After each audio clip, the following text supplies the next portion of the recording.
OK, we're going to be continuing our coverage of the Munich Security Conference now, and our political correspondent, Maximiliana Koschek, joins me now.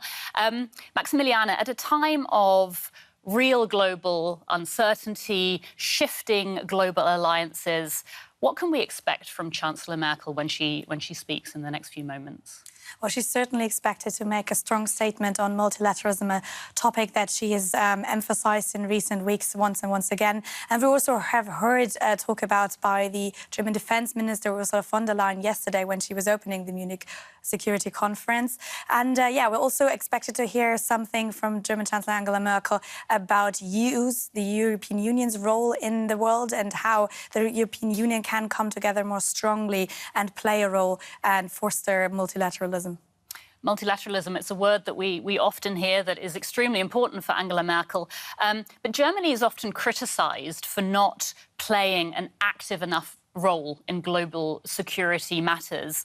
How can Germany up its game?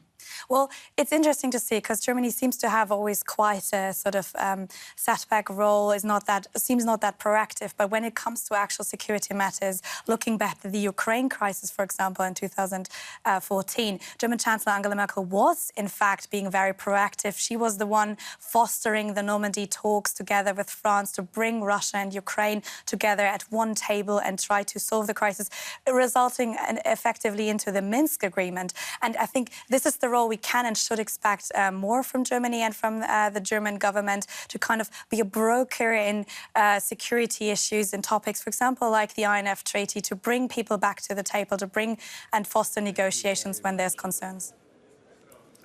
OK, so we're actually seeing live pictures right now of Chancellor Merkel approaching the stage, and we will be crossing to her as soon as she starts speaking. In the meantime, Maximiliana, we will continue with our conversation here. You mentioned the INF Treaty, the Intermediate Range Nuclear Forces Treaty. US Vice President Mike Pence is going to be speaking just after Chancellor Merkel. The US has announced it's going to be leaving the treaty. Russia says it will do the same thing.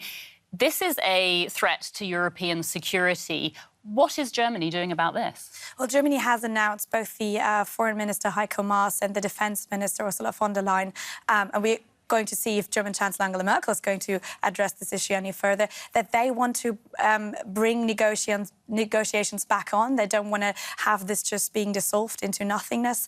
They just want to give it one more chance. And what the Defense Minister Ursula von der Leyen has said just days before the security conference opened is that she also wants to bring China onto the table, which is quite an ambitious project because China currently isn't part of the INF Treaty.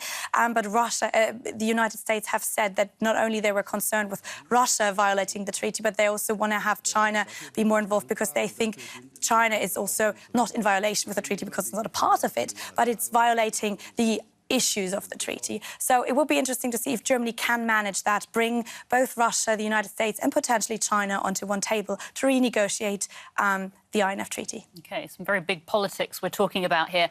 Now, German-US relations are not in a particularly good place right now. One particular point of contention is the new gas pipeline that's being built from Russia to Germany, known as Nord Stream 2. Could it be said that Germany is following an economic agenda here in terms of the Nord Stream 2 that's actually actively threatening relations with the US at the time when German-US relations really need some help? Coming back to what we've heard yesterday at the Security Conference, it may be actually an issue that hasn't been quite agreed on within the German government. So we've been speaking, DW has been speaking yesterday with both the Defense Minister and the Economics Minister, and there was completely different messages on that regard. So the Defense Minister has been speaking, for example, on the concern that the European Union wants to now adopt a sort of majority principle in decision-making regarding, for example, economic foreign policy. And a lot of the European member states are against Nord Stream 2. So it could be that Germany will sort of like adopt the majority opinion to kind of be more concerned about Nord Stream 2. But on the other hand, we heard the economics minister, Peter Altmaier, say that this is still a domestic issue. It's a domestic principle of how to have one's energy mix being concerned, and that this is not something that is under the general idea of the European Union. Okay. Now, let's have a talk about European unity. Obviously, one of the issues that's a great priority for Germany.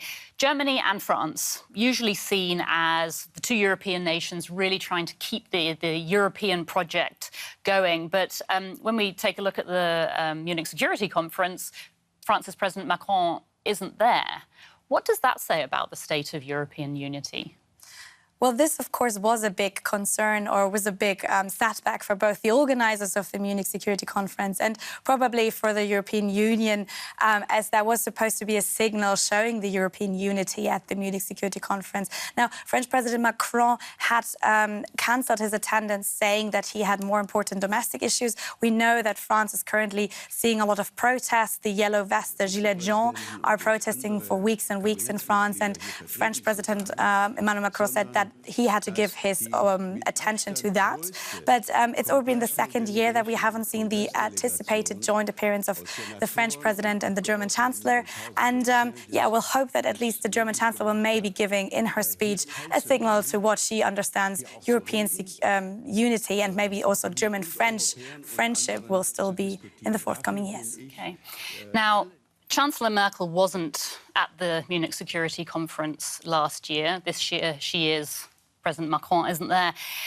Let's talk a little bit about Merkel's legacy. This could be the last time that Angela Merkel appears at the Munich Security Conference as Germany's chancellor, if she doesn't appear there, if she doesn't speak next year. What kind of tone do you think she'll be setting in terms of her legacy, what she'll be remembered for? This is certainly something a lot of observers here in Berlin are currently paying a lot of attention to, because we already know that the German Chancellor has already given up the party leadership of her Social Democratic Union Party, the Conservatives currently in government. Let me just stop you there for one moment, because I can see that Chancellor Merkel has actually started her speech, and we'll be covering that speech. Ladies and gentlemen, and of course, I would like to also mention and recognize here the Minister President of the Free State of Bavaria. I think you're a wonderful host, and indeed this city is a wonderful city. We have other beautiful cities in Germany as well, but today all eyes are on Munich. Ladies and gentlemen, 2019 is a year in which we remind ourselves that 250 years ago Alexander von Humboldt was born. Alexander von Humboldt lived in an era that ushered in industrialization. He was a scientist, a scholar, a traveler, and he was imbued by the urge to understand the world as it was, completely.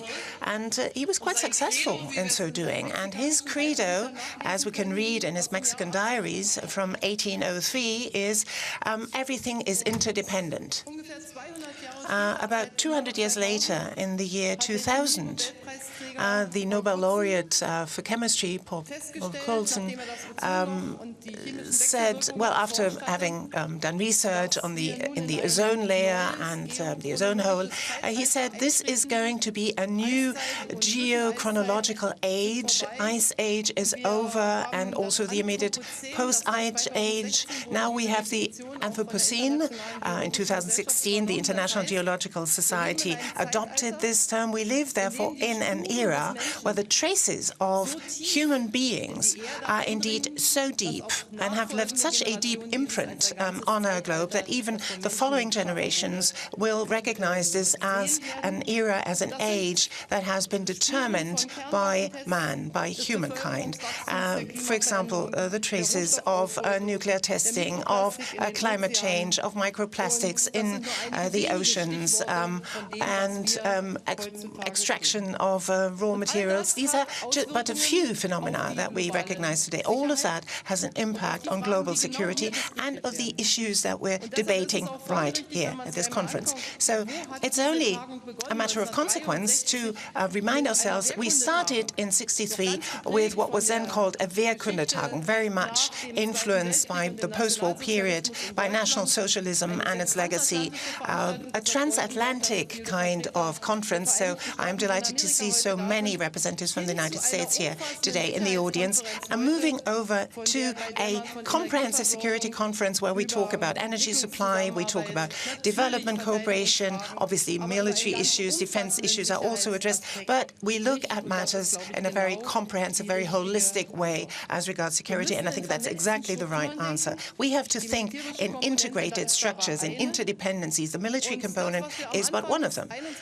And in the beginning of the 21st century, after all, this is the second decade of the 21st century, and we feel very acutely that the structures in which we work are basically structures that hark back to the horrors of the Second World War, of the immediate legacy of the National Socialism, but that these structures are very much under pressure because the challenges of today, the developments of today, demand from us to reform them, but we cannot simply dispense with them or destroy them. So the great puzzle, the motto, let me just start with one part, rivalry among the great powers, the motto of this conference, shows to us that what we see as an overall architecture underpinning our world as we know it is a bit of a puzzle now. It has been sort of, if you like, it has collapsed into many tiny parts. Now, the Berlin Wall fell just almost 30 years ago. The Cold War ended.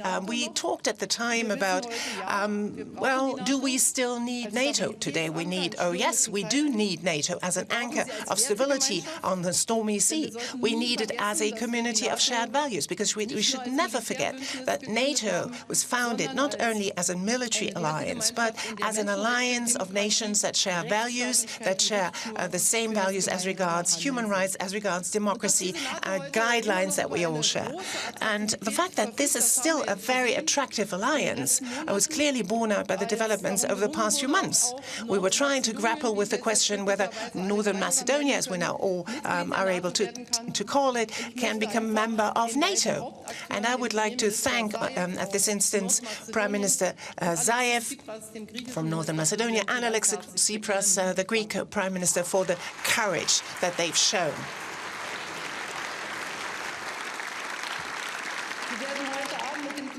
Tonight, they will be awarded the Kleist Prize, and I think that's an excellent example of, among all of those protracted conflicts for which we have not found a solution, that if you show the necessary courage, you can find solutions. I had actually given up in the meantime of trying to come up with other different combinations for the name, and now finally a solution has been found. So my congratulations, my heartfelt congratulations. But there are many conflicts that challenge us, and that, after all, is also what we're talking about here. I would like to start with one that I am very busy with right now, but many of ours are as well, our relationship to Russia.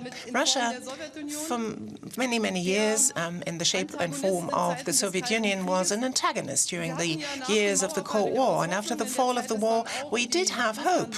And that was when we agreed on the NATO-Russia Founding Act. We wanted to pave the way for a better understanding. And if I remember the year 2011, on the margins of this security conference, a meeting took place between Hillary Clinton and Sergei Lavrov, where they signed the ratification documents for New START. They exchanged these documents today in 2019. That seems ages ago.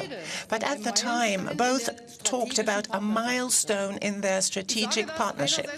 I'm saying this in order to show what has happened in the meantime, but also in trying to encourage all of us. And in only a few years' time, it may very well look quite differently again if the two sides agree to talk to each other about it. Thank you, Jens Stoltenberg, for in these very difficult times that we've had over the past years to not only insisting on the validity of the NATO-Russia Founding Act, but also trying to seek and explore channels of dialogue. Now, in 2014, we had the annexation of Crimea, which was clearly a violation of international law.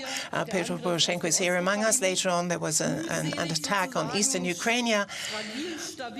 Well, there is a sort of fragile stability now, for which we work very hard with the Minsk agreement, but we try together with France to work for a solution, but we're far away from a solution, if we're honest. And for us, the Europeans this year, very bad news, the fact that the INF Treaty was now cancelled after years of violations, one has to say, by Russia, violations of the statutes of this treaty. It was probably not possible to do otherwise. But I would like to say this again to our American colleagues. We Europeans have supported this, but it's an interesting combination here. It's a disarmament treaty that very much has an impact on European security, but that is cancelled by the United States and by Russia, a successor to the Soviet Union. And we sit there with the result. Obviously, we try to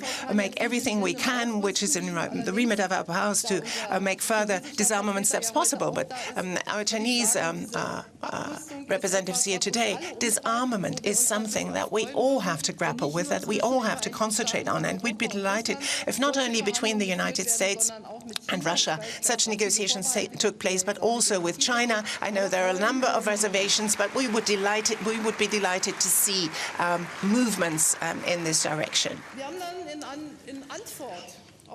As a response to what happened in Ukraine in 2014, we then said in Wales in 2015, not only combating terrorism, what we've done in Afghanistan, but also defending our alliance as such is very much in the foreground of our efforts, is very much at the very top of our agenda. And so this is why we said we want to move in the direction of 2% defense expenditure.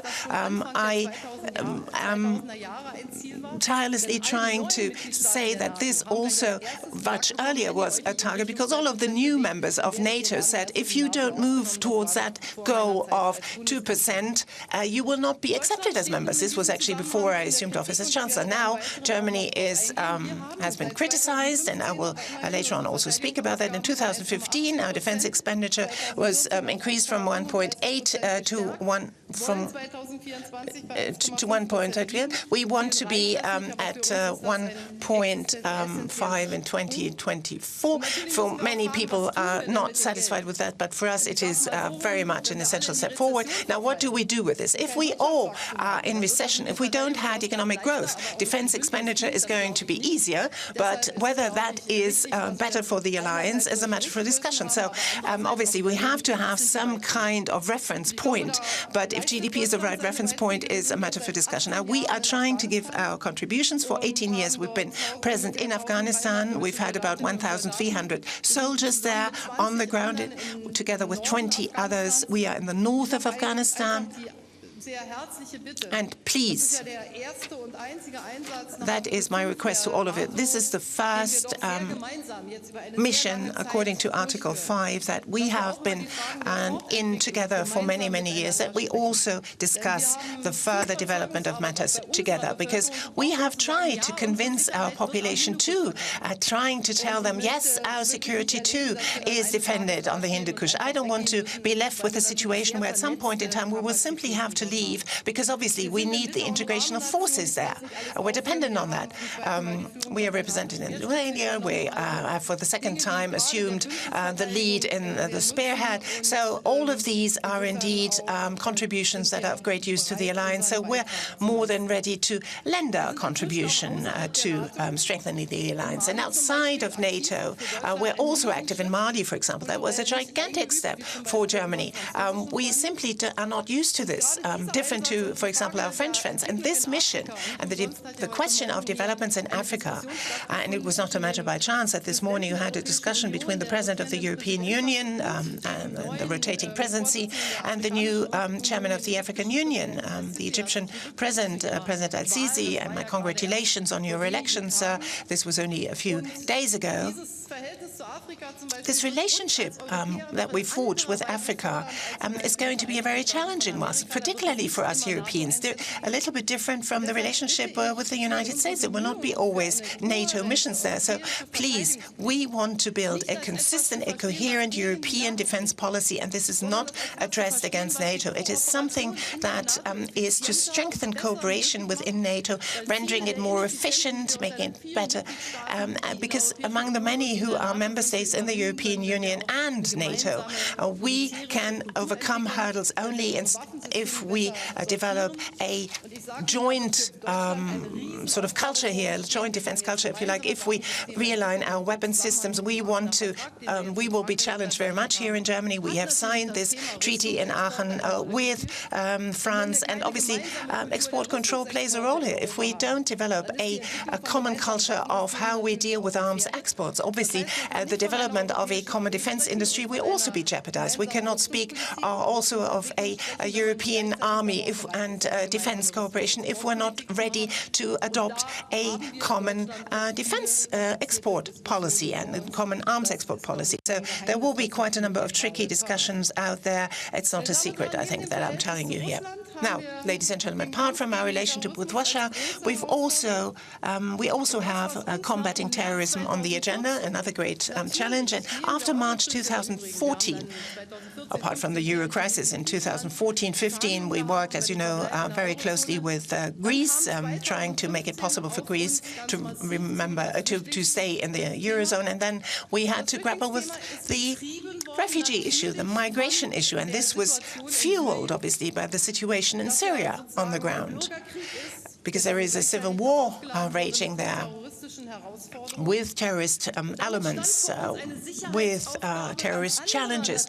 So we were faced with a completely different security issue than the one that we have in our alliance by way of defense issues there. Because the question was out there, are we in Europe ready when we have a humanitarian drama on our threshold, on our doorstep? Will we be ready to help? And the fact that so many refugees came to Europe simply has to do with not dealing with this before. There were refugees in Jordan, there were refugees in Lebanon, in Turkey, millions of them. The stability of these countries had been gravely impaired and gravely jeopardized by this. And in the end, the refugees then entrusted their faith to human traffickers, trying to find different routes. So Europe then adopted a task, not only obviously Germany, Sweden and other countries too. At the time, there was a humanitarian crisis, and we stepped in and said we have to help. But I think we're all agreed in saying that the response to humanitarian need and humanitarian distress cannot be that refugees entrust their fate to human traffickers. It was good to agree with Turkey on this humanitarian agreement, and it was also good for Germany to increase its expenditure in development cooperation. And now, in this period of time, ever since Wales, ever since adopting this 2% target, we now have also increased our development cooperation expenditure, because we said that too is a security issue. If we don't give, and we're one of the largest donors in the world, if we don't give money to the World Food Program, if we don't give money to the World Bank, then this refugee problem will be a perpetual one. The readiness of the German citizens to help, to step in, was great, but we have to find a structured response to this. So that was a parallel challenge that I, from a security viewpoint, think is just as important as strengthening our alliance as such.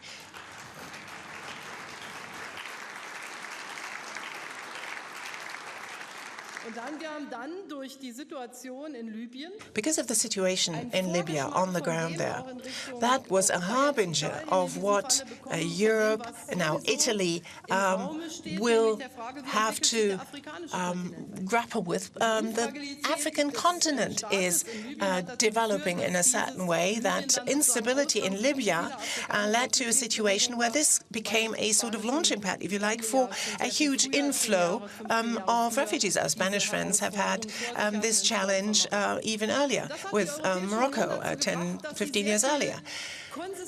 And what happened then was that we said, well, we have to develop a partnership with Africa in a much more consistent way, we the Europeans. But we're at the very beginning of this, because if in sub-Saharan Africa, in Egypt, in Morocco, in Tunisia, in Algeria too, the situation does not develop in the way that young people feel that there is a perspective for a future, that they have opportunities, then this great gap in prosperity between Africa and Europe is going to become a huge problem for all of us. And we see that China, for example, has forged development policy in Africa. They are helping. In Europe, we have very much a sort of traditional form of development cooperation. I discuss this with President Xi Jinping quite often, discussing with him whether we can perhaps learn from you, best practices as is. But we have not yet come up with an underlying development political agenda where we can say, well,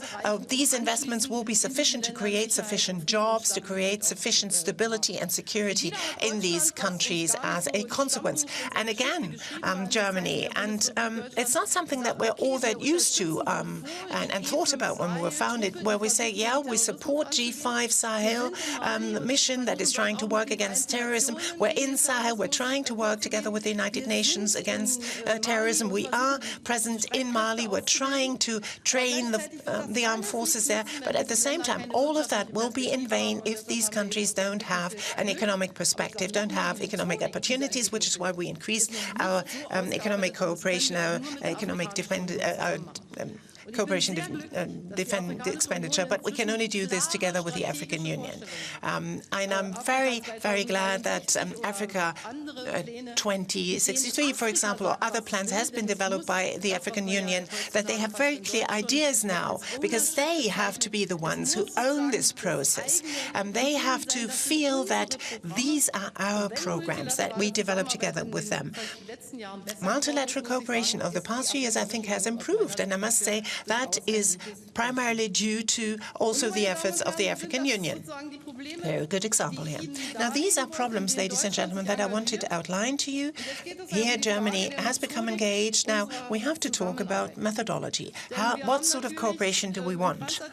In the Transatlantic Alliance, well, basically, it used to be a defense alliance, and it still is. The foreign ministers meet quite often, but for many, many years, we talked with France about whether we can also discuss political issues there.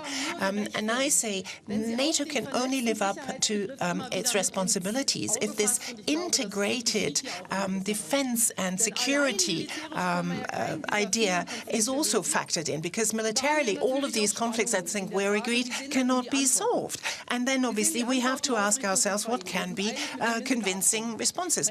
Well, on the Ukraine, the Minsk agreement is one that we agreed on.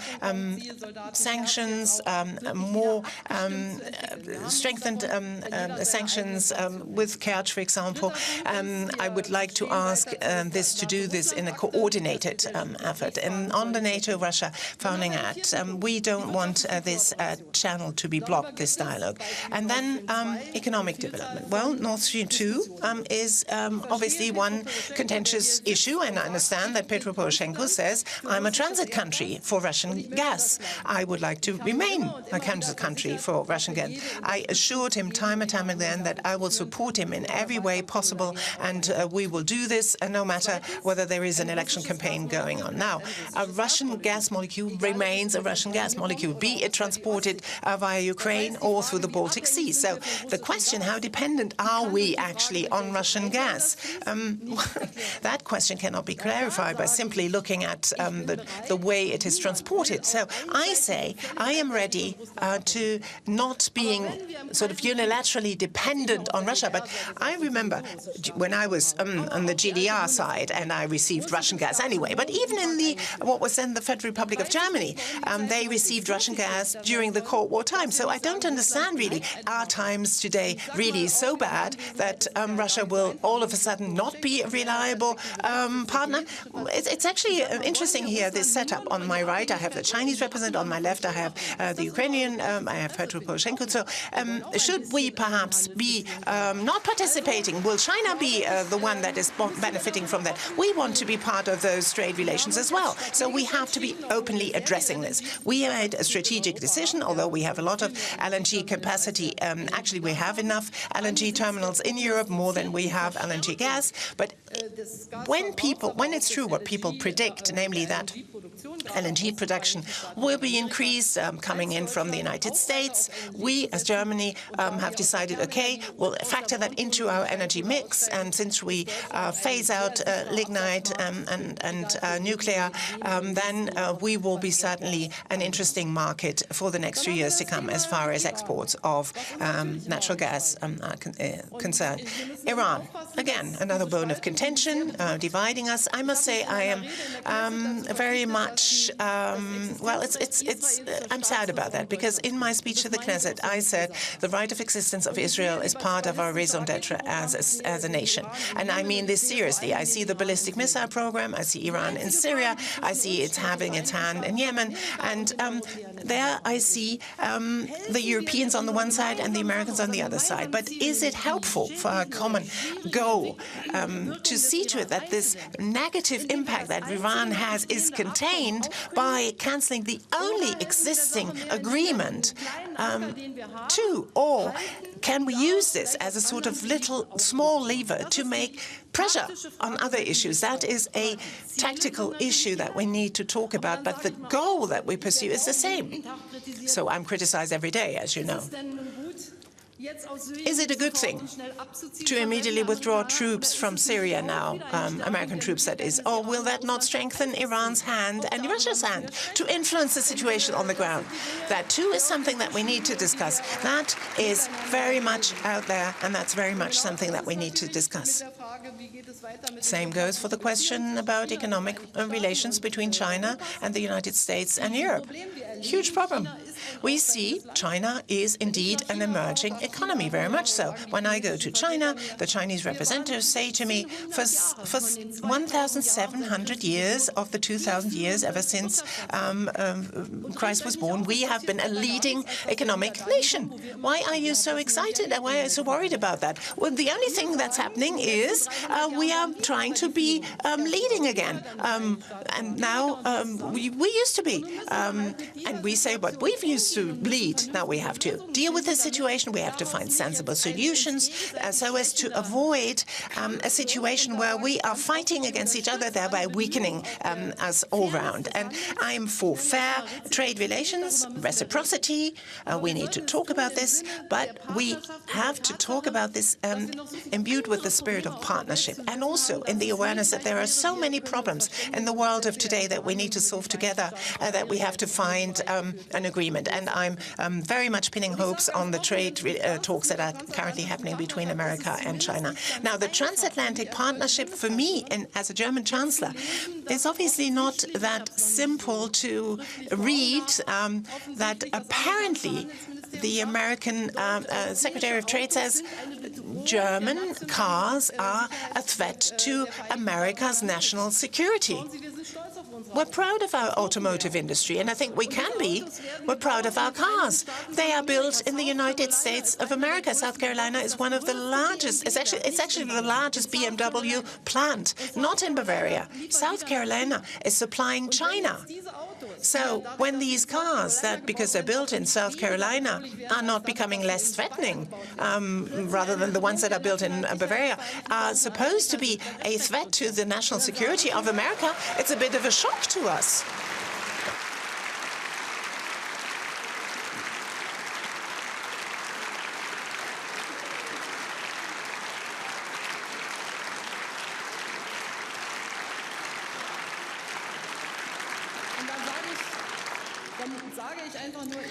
So, quite frankly, I think it would be a good thing if we come back to the table and talk to each other when somebody has a problem, has a headache, one needs to talk about this. That has been always the case all over the world. Now, ladies and gentlemen, all of these questions, little bits and pieces of a mosaic, are basically underpinned by one big issue, because we feel there's enormous pressure on our traditional way of doing things. Will this lead to a collapse of our order? Will we think going it alone is the best answer? As a German Chancellor, I can only say we will then be left out on a limb, because the United States of America, economically speaking, are so much more powerful, and the dollar as a leading currency is so much more powerful. Well, they will have the better hand. And China is so much bigger than 1.3 billion people. We can be as hardworking as we can with our 80 million. We will simply not be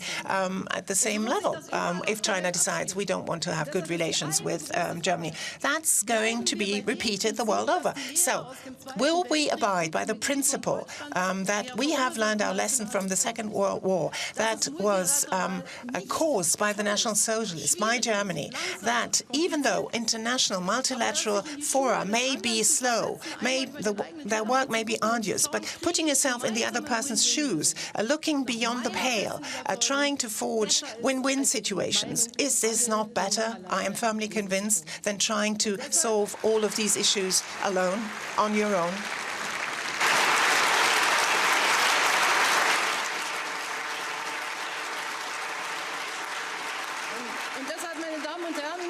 So, ladies and gentlemen, so I was so happy yesterday night when I prepared my speech for today that I could find a quote from Lindsey Graham, and multilateralism may be complicated, but it's better than simply staying home alone. And I think that is exactly the right answer to the motto of this, the great puzzle: who will pick up the pieces? We, only all of us together. Thank you.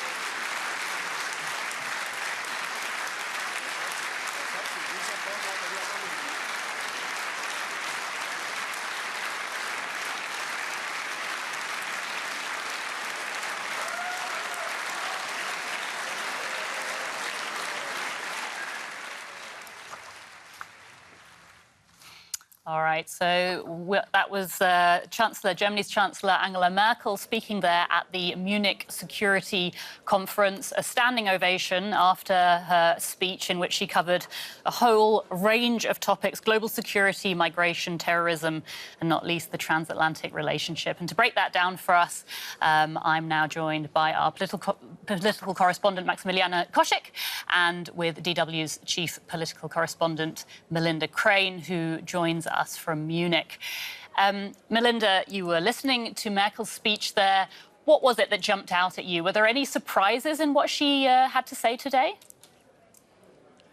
I have to say, I think it's probably the best speech I've ever heard her give here, and I've been attending this conference since her very first year as Chancellor. She spoke very, very directly to a number of the issues that are arousing enormous concern here in Munich, starting with this issue of great power rivalry. People here are talking about competition between the great powers, meaning the US, Russia, and China, as possibly heading in the direction of something almost approaching a new Cold War, certainly also a tech Cold War, as is often referred to in terms of China and the US. And the Chancellor very clearly stated that we cannot allow that to happen. She said, essentially in reference to China, that when she sits down with President Xi Jinping of China, she's really asking, what can we learn from from each other. That was a very refreshing sentence to hear after hearing many people here at the conference talking about China in very adversarial tones. Then she said in regard to Russia, as she was discussing the very controversial German Nord Stream natural gas pipeline that would bring Russian gas to Germany. It's aroused some tensions with Germany's EU partners and also a lot of tensions with the US. She said, quote unquote, do we really want to treat Russia as an adversary and force it into the arms of China, or do we want to continue working together with Russia where we can? Again, a very refreshing take on great power rivalry here at a conference that is very worried that the multilateral approach of the past 70 years is simply crumbling before our eyes. So I would say that is one of her absolutely central messages. The other one that I found very interesting, extremely clear words directed to the United States. She sometimes tends to speak a little indirectly. That wasn't the case here at all. Melinda, thank you. I'm going to turn to Maximiliana now. Melinda was talking about the United States. We heard Merkel talk about the transatlantic relationship and talking again about multilateralism and saying, you know, it might be complicated, but it's good to talk. Do you think she's made a step in any way towards the United States with her speech, or was it completely the opposite? I think she made a step towards a lot of partners, as Melinda has just put it. She was not only delivering on the emphasis of multilateralism, but really embodying it, saying that we always have to talk. As Melinda said, it was very refreshing. It was probably one of her best speeches. She really shows that she's keen to spend her political capital in these last years of her chancellorship on promoting the ideal of multilateralism and also on delivering on it. So she was saying, like, if we have problems, we need to talk. If we have a headache, we need to talk about it. And she's like extending this invitation to all sides, the United States, Russia and China, the big powers currently competing. Yeah, so the message there, it's good to talk. You mentioned Russia, and Merkel, of course, talked about Germany's relationship with Russia. What was her assessment of the current state of German-Russian relations? It was very interesting to observe because, as we know, the German Chancellor Angela Merkel has a history of having lived in the former Soviet associated German Democratic Union, so she's grown up in East Germany, and she's probably therefore drawing often from her own experience. So she has been saying Russia used to be an antagonist for Western countries.